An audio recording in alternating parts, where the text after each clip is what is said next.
Al cuajo, pero hoy es un día de recordación, es un día que para el Comando Chavín de Huántar se cumplen pues 15 años de esta operación que fue exitosa en el mundo entero, incluso, en realidad. ¿No? Y bueno, unos sentidos homenajes también a estos héroes. Así es, vamos a hablar a profundidad, pero esta noche estuvieron justamente en el exterior de lo que fue la residencia, es lo que estamos viendo en estas imágenes, son entre las calles Barcelona y Burgos, que queda muy cerca de lo que antes era la clínica italiana. Sí, claro. Y han estado ahí congresistas, han estado el almirante Gianpietri, ha estado Lourdes Alcorta, que va a estar también más adelante con nosotros para conversar sobre esta operación, Flores Arauz, pero ha habido mucha gente, ¿no?, que ha congregado esta vigilia. Yo desde muy temprano escuchaba las bandas, en fin, ha habido música, está la congresista Cuculiza también, y mucha gente que se ha congregado en el exterior rindiendo homenaje a este grupo de hombres que en realidad yo creo que hay consenso bueno, hay que ser en señalar, ¿no? La verdad es que lo que hicieron un gran operativo, un gran operativo y es espantoso cómo se les ha estado acosando judicialmente, ¿no? Vamos a hablar de ese tema más adelante, pero esto fue lo que pasó esta noche y vamos a ir precisamente a ver los entretelones del juicio de los comandos. Son 15 años donde ellos han pasado por ¿no? una serie de circunstancias. En realidad, más allá de las medallitas y los homenajes, lo que esta gente quiere es tranquilidad. Pero vamos a ver en qué situación real está el tema de los comandos Chavín de Huántar desde el punto de vista judicial. Aquí está. Un día como hoy, hace 15 años, un grupo de valientes comandos puso su vida en la línea de batalla y le dio la estocada final a un grupo subversivo que durante 126 días tuvo al Perú entero con el alma en un hilo.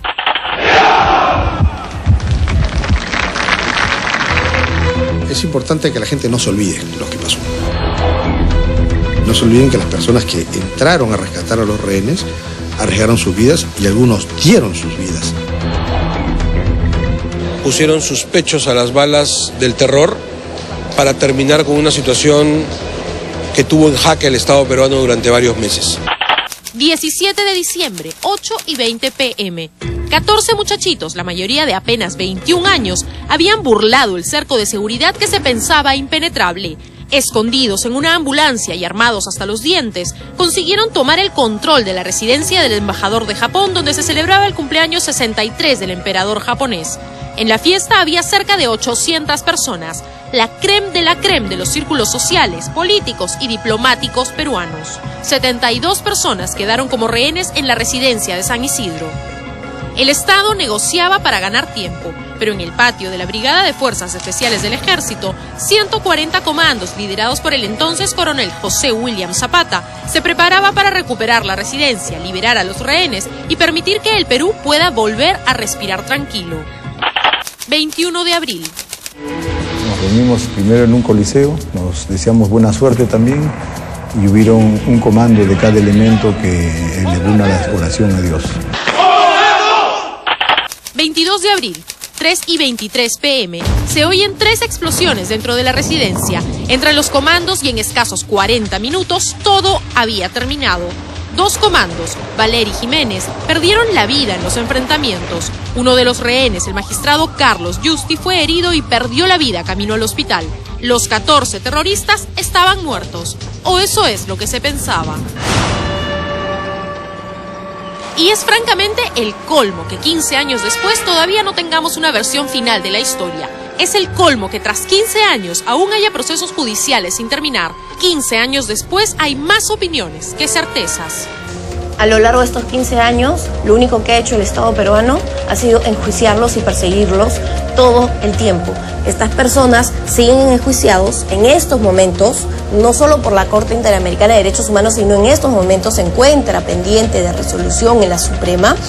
Algunos no solamente opinan, sino que desinforman. Y es que no es verdad que los comandos Chavín de Huántar en este momento tengan un proceso judicial pendiente. Pero si bien es cierto, no es verdad que la Corte Interamericana de Derechos Humanos pretenda meterlos presos, sí podría ordenar un nuevo, largo y engorroso proceso en la justicia peruana. Hay una desinformación generalizada de diferentes lados que terminan pues teniendo a estos comandos en una situación de incertidumbre que no es correcta. Hay una politización adrede del caso y se está, yo diría, mal utilizando el nombre de los comandos. Pretende alentar una suerte de confrontación política a partir de un hecho falso. La operación Chavín de Huántar no se ha judicializado. El operativo terminó cuando se puso a salvo al último rehén. Luego es posible ver en lo que quedó registrado que hay en la residencia personas ajenas al comando Chavín de Huántar. Ese grupo de personas que entra a filmar no pertenecen a la patrulla, no entrenaron con nosotros y por lo tanto ellos no podían entrar junto con nosotros. En la operación no hubo un grupo de hombres ajenos a la patrulla que organizadamente entraran a matar terroristas capturados. ¿Qué hacían Roberto Guamán Ascurra y Jesús Zamudio en la residencia? Zamudio tiene la responsabilidad de las casas y Guamán, que pertenece al servicio de inteligencia, él tiene responsabilidades de inteligencia. Los familiares de los emerretistas denunciaron que a Nicolás Cruz Sánchez, alias Tito, el segundo hombre del secuestro, lo vieron con vida tratando de escapar, que 2 policías lo atraparon y que por orden del coronel Jesús Zamudio, que no es un comando Chavín de Huántar, fue llevado de regreso al interior de la residencia. No existe información que me haya llegado o que le haya llegado a uno de los jefes al respecto de esa situación. Ese hombre muere en el contexto de la operación, pero ningún comando acredita tal cosa. También denuncian que el Ministerio Público no pudo ingresar a la residencia para dar cuenta de las muertes, que no se hizo necropsia y que los terroristas fueron enterrados en secreto. Se inicia el proceso y tanto la justicia civil como la militar quieren hacerse cargo de él. Luego de una contienda de competencia, la Corte Suprema decide que a los comandos Chavín de Huántar los van a juzgar por el fuero militar y que el fuero civil será a cargo de Vladimiro Montesinos, de Nicolás de Bari Hermosa, de Roberto Guamán Ascurra y del coronel Jesús Zamudio. Una decisión harto cuestionable, ¿no? Porque en realidad, si seguimos el razonamiento de la Suprema, que dijo que los comandos, por ser militares y por estar en zona de emergencia, ellos van al fuero militar. Pero luego dice Montesinos, Hermosa, Zamudio y Guamán se van al fuero común. Pero Hermosa, Zamudio y Guamán eran militares también. ¿Por qué los discriminó y no lo mandó al fuero militar? Yo creo que ahí la Corte Suprema tomó una decisión política. Y ese es el punto principal en el proceso que se ha abierto en la Corte Interamericana de Derechos Humanos. ¿Por qué se juzga a los comandos en el fuero militar si una ejecución extrajudicial no es un delito de función? Tú y yo no cometemos abandono de destino. Tú y yo no cometemos insulto al superior. Pero tú y yo y un militar sí también podría cometer un delito contra el patrimonio o un delito contra la vida. Y por lo tanto, esos segundos delitos que te menciono no son delitos militares, son delitos comunes. La Corte Suprema dirime y dice, pase esto al fuero privativo militar, al fuero militar, y en el fuero militar se realiza todo un proceso judicial.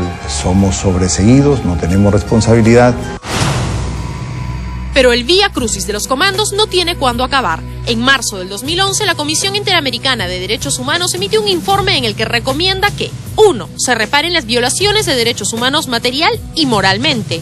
2. Que se lleve a cabo una investigación en el fuero ordinario hasta que se esclarezcan los hechos. 3. Que se dispongan las medidas administrativas, disciplinarias o penales frente a las acciones u omisiones de los funcionarios estatales que contribuyeron a la denegación de justicia en este caso. 4. Que se evite que esto vuelva a ocurrir. Mucho ojo, la comisión no denuncia a ninguno de los comandos, sino al Estado. ¿Y por qué? Por la contienda de competencia. Para la CIDH, el error del Estado peruano versa íntegramente sobre el hecho de que la investigación de los comandos haya estado a cargo del fuero militar y no del fuero civil. En Cristiano, lo que la comisión le está pidiendo a la Corte es que recomiende y ordene al Estado peruano que se repita el juicio de los comandos, pero en el fuero ordinario, civil. Mientras tanto, hay quienes todavía pretenden que todo esto se resuelva con homenajes y palmaditas a los comandos, cuando en realidad lo que ellos necesitan es que el asunto judicial termine de una buena vez. Creo que los principales perjudicados han sido los comandos. Los otros perjudicados somos los ciudadanos que en realidad vivimos una inmensa confusión como consecuencia de un discurso político feroz en este caso. Ya debemos dejar de estar haciendo simples ceremonias de reconocimiento e imposición de medallas, que por supuesto son importantes, y empezar primero a darle la tranquilidad legal que se merecen. No es solo te doy la medallita, te felicito, te doy una palmadita. También se merecen un apoyo económico. Estos homenajes que se están haciendo a los 15 años de estos hechos realmente los reconforta. Pensamos que el gobierno, el Estado, tiene una deuda con ellos. El El general Williams, a quien le brillan los ojos cuando recuerda esos días de 1997, que se siente orgulloso de su trabajo y del de los comandos que lideró, sonríe satisfecho cuando se le llama héroe, pero en su sonrisa hay una sombra que seguirá existiendo mientras no esté completamente esclarecido lo que ocurrió luego de que sus hombres liberaran a los rehenes. Una sombra que solo desaparecerá el día en que todo el mundo tenga claro lo que pasó, el día en que, si es que fuera cierto que hubo delitos, los culpables estén sentenciados. Y su sonrisa será perfecta, igual que la de todos los peruanos que le agradecen a los comandos Chavín de Huántar por haber dado sus vidas para ponerle fin a la peor crisis desatada por este execrable enemigo de la democracia, el terrorismo. Que además ha cobrado importancia nuevamente esta semana, no solamente... Lamentablemente, ¿no? Claro, por la celebración o la recordación de los 15 años, sino por lo que ha pasado ante figuras que aparecen nuevamente en zonas Nos han que causado lamentablemente bajas, nos han tumbado un helicóptero, han matado gente. amenazan a muchísima gente.